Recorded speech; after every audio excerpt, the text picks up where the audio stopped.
Salut à tous, bienvenue dans cette nouvelle vidéo. Je suis Savadogo Yassia. Dans cette séance, nous allons traiter des exercices sur la probabilité de la deuxième année. On va passer maintenant. Alors, on va observer les exercices et dans quelques instants, on va passer maintenant à la correction de ces exercices. Observez bien l'exercice 1. Observez bien l'exercice 1. Une entreprise pharmaceutique décide de faire des économies sur les tarifs d'affranchissement des courriers publicitaires à envoyer aux clients. Pour cela, elle décide d'affranchir au hasard une proportion de 3 lettres sur 5 au tarif urgent et les autres au tarif normal. 4 lettres sont envoyées dans un cabinet médical de 4 médecins.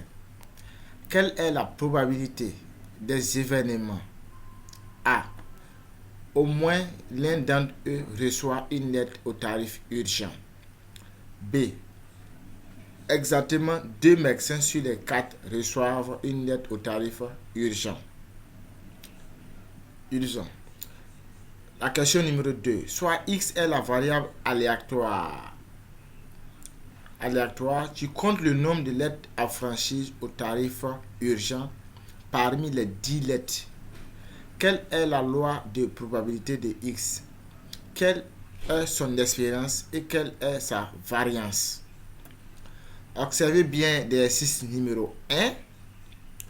On va passer à la correction dans quelques minutes.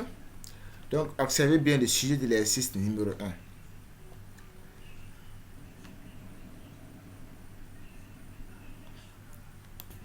Pour moi,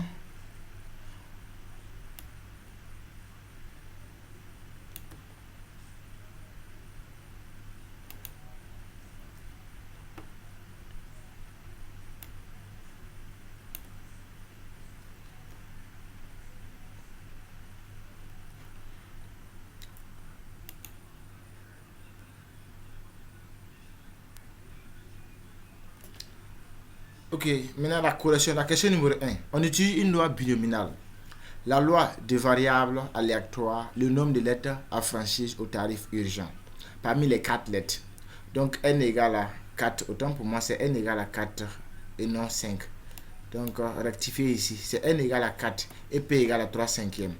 Et maintenant, en appliquant la formule de la loi normale maintenant, on peut répondre aux différentes questions. Donc ici, le problème là, c'est de pouvoir identifier la loi. Après avoir identifié la loi, maintenant, les autres calculs les autres là, c'est plus compliqué. Donc maintenant, on a fini d'identifier la loi. Donc on va passer à la question numéro 2. Je disais que la question numéro 2 aussi, c'est la x sur la loi binominale de paramètres n égale à 10 et p égale à 3 cinquièmes. P égale à 3 cinquièmes, c'est comme si c'est la probabilité de succès, voilà, au tarif urgent. Donc on sait que son expérience est égale à quoi? NP. N égale à 10. Donc 10 fois 3 cinquièmes, c'est égal à 6. Et sa variance est égale à NP fois P bar. P bar, ça fait NP facteur de 1 moins P. Puisque P bar est égal à 1 moins P, c'est égal à 12 cinquièmes. Donc son expérience, sa variance est égale à 12 cinquièmes. Bon, l'exercice ne nous a pas demandé de calculer son écart type. On peut calculer l'écart type qui est égal à la racine de la variance. Qui est égal à la racine de la variance. Donc, voici la correction de l'exercice numéro 1. Donc, observez bien la correction. Bon, mais je pense que c'est pas... ce qui est difficile là, c'est d'identifier la loi. Après avoir identifié la loi, je pense que les calculs là maintenant, ça devient facile. Alors, les calculs deviennent faciles là. Donc, je vais repartir au niveau de l'exercice. Au niveau de l'exercice.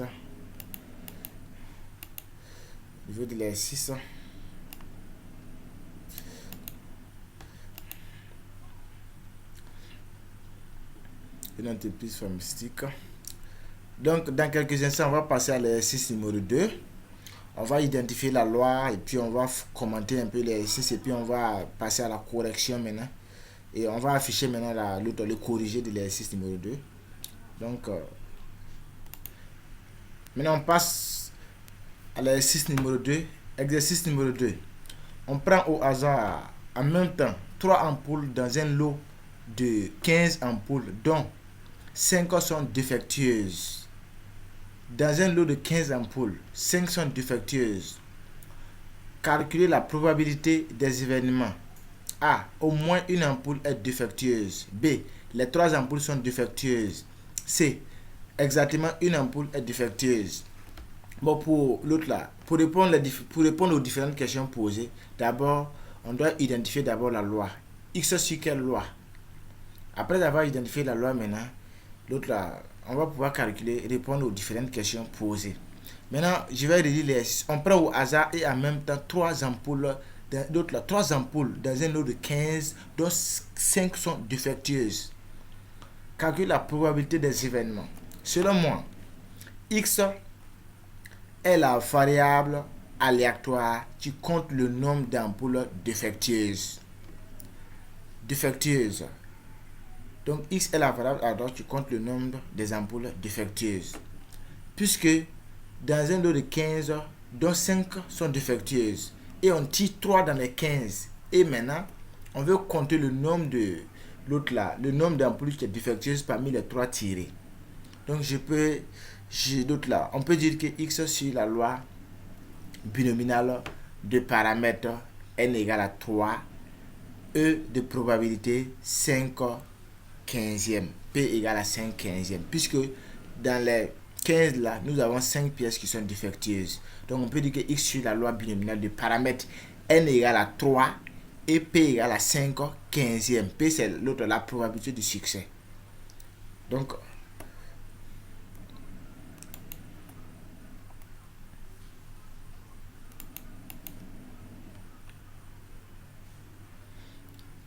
on utilise une loi hypergéométrique.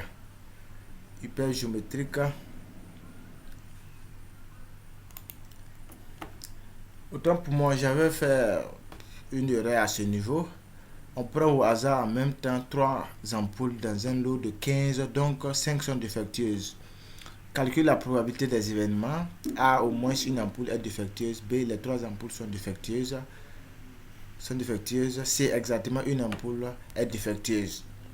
À ce niveau, on voit que le grand N est défini et nous avons petit n qui est 3, puisqu'on tire les 3 dans les 15 et 5 sont défectueuses. Donc si c'est moi, je dirais tout simplement que X sur la loi hypergéométrique de paramètres grand N égale à 15, petit n égale à 3 et de probabilité de succès, l'autre là 5 quinzième et A égale à 5, puisque A c'est ce qui présente autre caractère. Or ici, dans les 15, nous avons 5 qui sont défectueuses. Donc ça veut dire 5 là, les 5 là représentent un autre caractère. Donc on peut dire tout simplement qu'avec A égale à 5. Maintenant, comme d'abord, si on a pu identifier la loi maintenant, les autres calculs là maintenant, bon, ça devient moins compliqué. Donc on va passer maintenant à la correction. Voilà, on utilise la loi hypergéométrique. En utilisant maintenant la loi géométrique, maintenant on calcule tout simplement. Vous connaissez très bien la formule de la loi hypergéométrique. Donc en utilisant la formule de la loi hypergéométrique, l'autre là, on aura que P de A égale à 0,73 626. P de B égale à 2,19768 fois 10 puissance moins 2 et ainsi que P de C égale à 0,49 451. Je répète à ce niveau, en utilisant la formule de la loi hypergéométrique, on aura P de A égale à ça, P de B égale à ça et P de C égale à ça. Ok, on va passer maintenant à l'autre là, à l'exercice numéro 3. Passons maintenant à l'exercice numéro 3.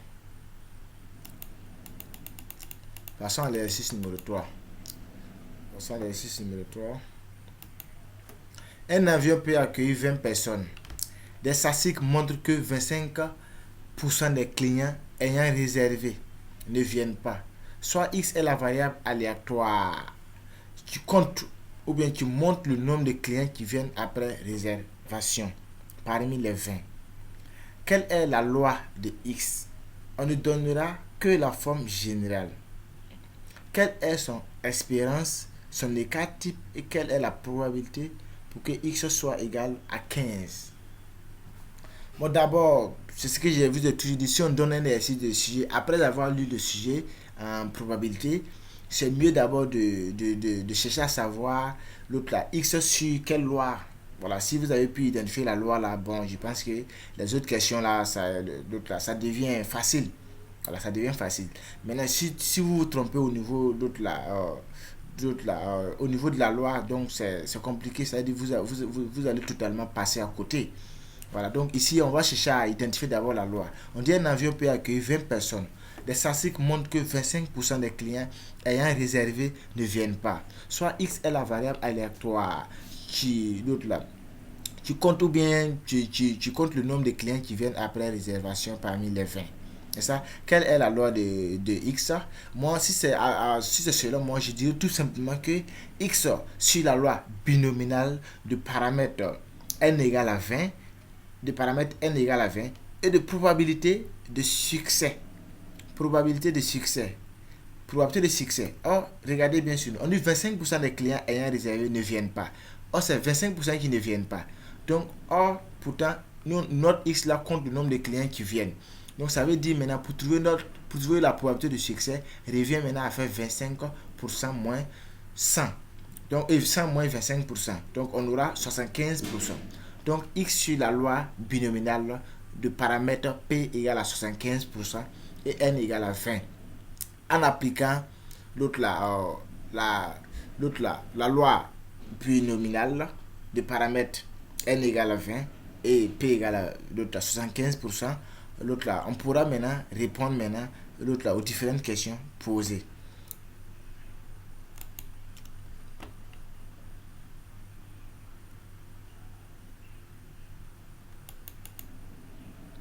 Donc, on dit soit X est la variable aléatoire, le nombre de clients qui viennent après réservation parmi les 20. La loi de X est une loi binominale de paramètre n égale à 20 et p égale à 0,75. Son expérience, on sait que la loi binominale a pour expérience n fois p. Alors, on connaît n qui est égal à 20, p qui est égal à 0,75. Donc, l'expérience donne 15. Son écart type, pour calculer l'écart type, nous sommes obligés de calculer la variance. La variance est égale à np fois p bar. P bar est égal à 1 moins p. Donc, on aura que l'écart type égale à racine de 15 fois 0,25. Maintenant, on nous demande la probabilité pour que x soit égal à 15. En appliquant maintenant l'expression de la loi binominale, on aura que pour que x soit égal à 15, on aura que la probabilité égale à 0,20 233. 233.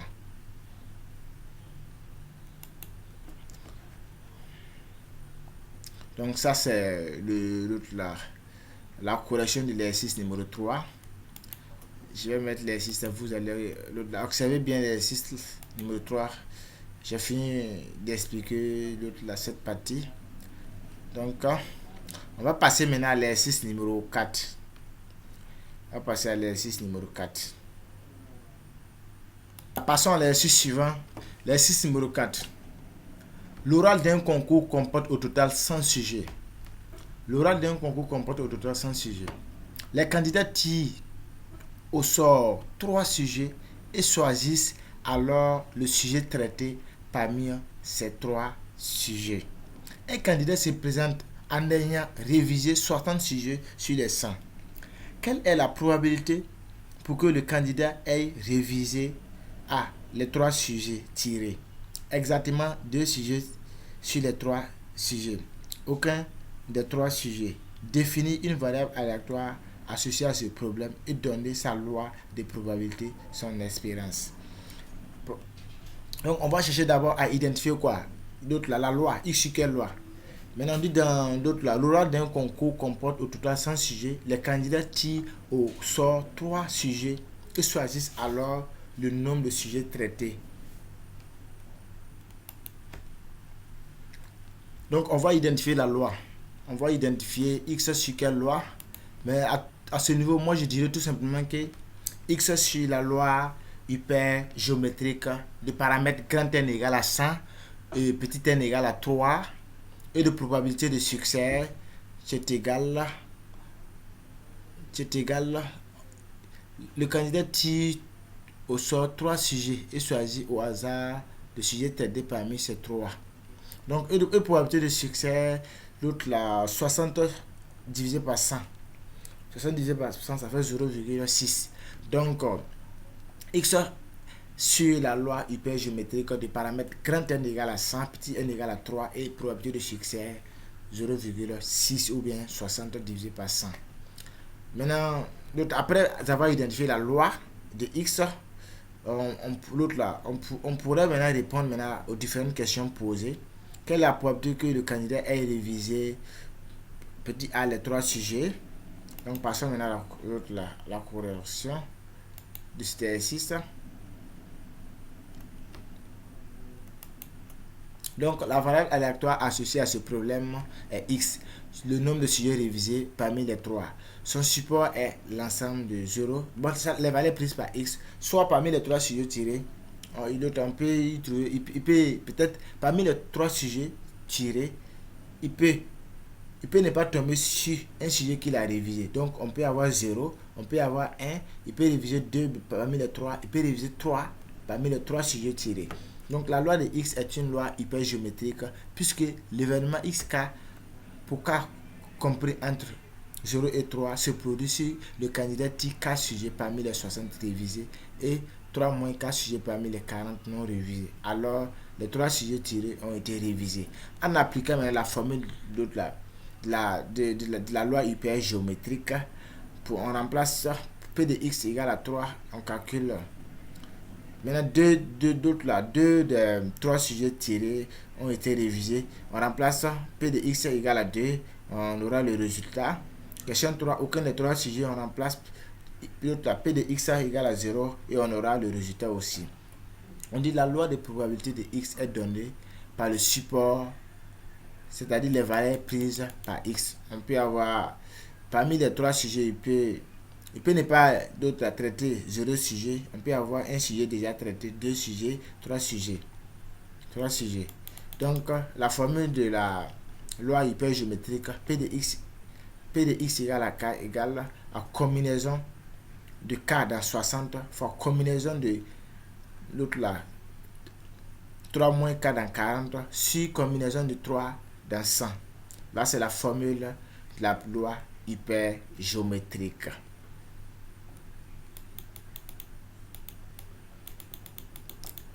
Maintenant, en calculant l'autre résultat numérique, pour K égale à 0, on aura ce résultat. Pour K égale à 1, on aura ce résultat, ainsi de suite. L'expérience mathématique est égale à N fois P au niveau de la loi géométrique. Donc, on aura 1,18 selon la formule, puisque c'est N fois P. On pourrait calculer la variance, mais l'exercice ne nous a pas demandé de calculer la variance. Mais pour calculer la variance à ce niveau, la variance est égale à NP fois Q fois N moins grand N moins petit n sur grand N moins 1. Donc, on a fini de corriger cet exercice. On va passer à l'exercice suivant.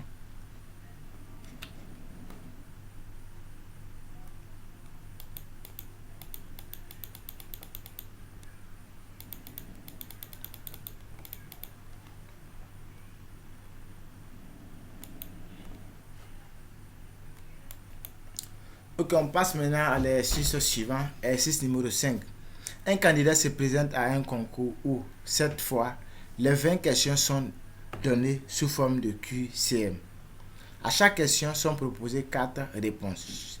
Donc, ça veut dire que chaque question a 4 réponses proposées. Et une seule étant exacte. Dans les 4 réponses proposées, on a une seule réponse qui est exacte.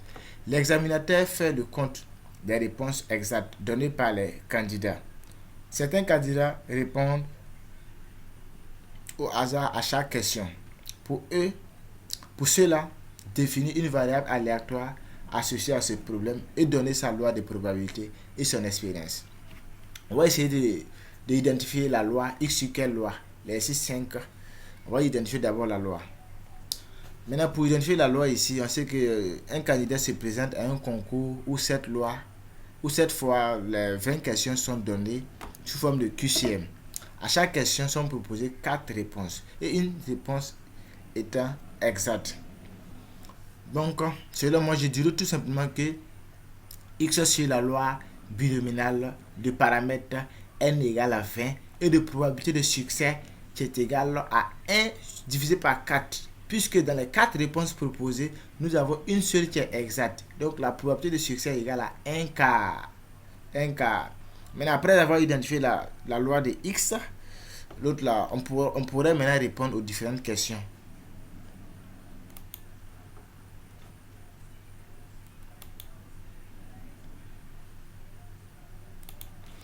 Donc, puisque les réponses sont données au hasard, chaque grille représente est en fait la répétition indépendante de 20 épreuves aléatoires. Il y a D à la puissance 4 grilles de réponses. Pour chaque question, la probabilité de succès est de 1 quart. Et l'examinateur fait le compte des succès. La variable aléatoire X compte le nombre de bonnes réponses. Obéit à une loi binominale, donc on a directement les résultats pour toute valeur de K comprise entre 0 et 20. Donc P de X égale à K. Ça, c'est la formule générale. Ça, c'est la formule générale de la loi binominale. Combinaison de K dans 20 fois maintenant probabilité de succès à la puissance K fois probabilité fois P bar à la puissance 20 moins K. Donc, ce qui donne la loi de cette variable aléatoire. On nous demande de calculer l'espérance. On sait que l'espérance égale à NP. Donc, N, nous avons 20 fois 1 quart. Donc, l'espérance est égale à 5.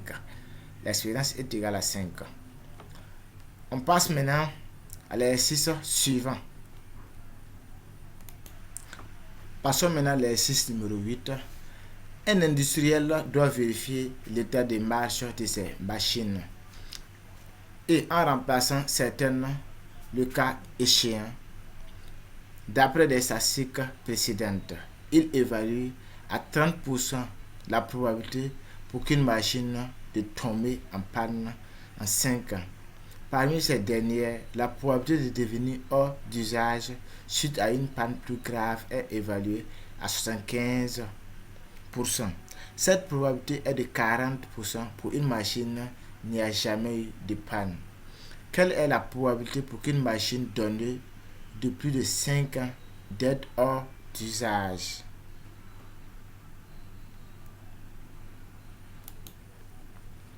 Question 2. Quelle est la probabilité pour qu'une machine hors d'usage de n'avoir jamais eu de panne auparavant? X.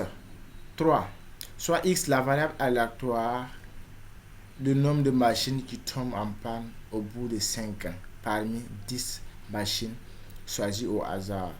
Quelle est la probabilité de X? On donnera le type de la loi et les formules de calcul, son expérience et sa variance et son négatif. Maintenant, la première partie d'abord. Quelle est la probabilité? Bon, la première question, on va utiliser un peu la probabilité conditionnelle que nous avons vue au lycée. Maintenant, ainsi que la deuxième question, mais à partir de la troisième question, on va d'abord identifier la loi. Maintenant, je vais d'abord répondre à la troisième question avant de venir à la première et la deuxième question. La troisième question nous dit que X est la variable aléatoire.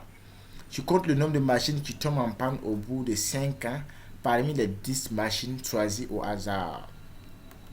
Quelle est la loi de probabilité de X? Comme parmi les 10 choisis, je dirais tout simplement que X suit la loi binominale de paramètres n égale à 10, puisqu'on choisit 10, donc n égale à 10, et probabilité de succès, qui est égale, on dit la probabilité pour qu'une machine tombe en panne en 5 ans, ça fait ça, 5 ans, qu'une machine de tomber en panne. Or, pourtant, on dit X contre le nombre de machines qui tombent en panne au bout de 5 ans. Donc, et probabilité de succès 30% qui est égal à 0,3. Donc la question numéro 3, c'est ce que je répète. Je dis x sur la loi binominale de paramètre n égale à 10 et p égale à 0,3 qui est égal à 30%. Puisque x compte le nombre de machines qui tombent en panne au bout de 5 ans. Donc, son expérience, on peut calculer son expérience en ce que l'expérience est égale à n fois p et sa variance est égale à n fois p bar et son écart type qui est égal à la racine de la variance. Donc, on peut répondre à la question numéro 4 facilement. On dit calculer p de x égale à 5. Il suffit juste d'appliquer la formule de la loi binominale et puis on remplace le k par 5 et on calcule, on aura le résultat. Maintenant, je reviens maintenant sur la question numéro 1 et la question numéro 2.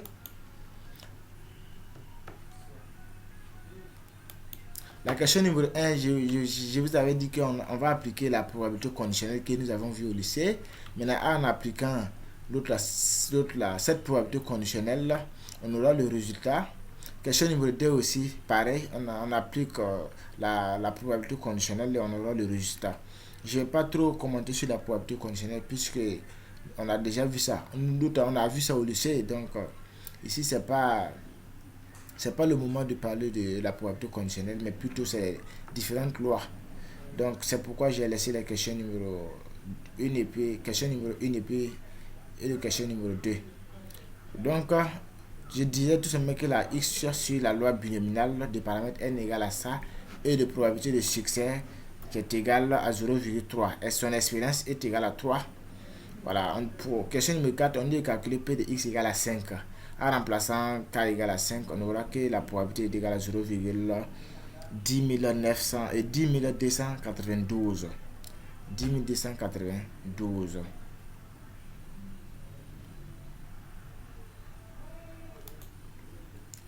Merci à tous d'avoir suivi la vidéo. À la prochaine. N'oubliez pas de vous abonner à ma chaîne YouTube. Merci. Bye bye.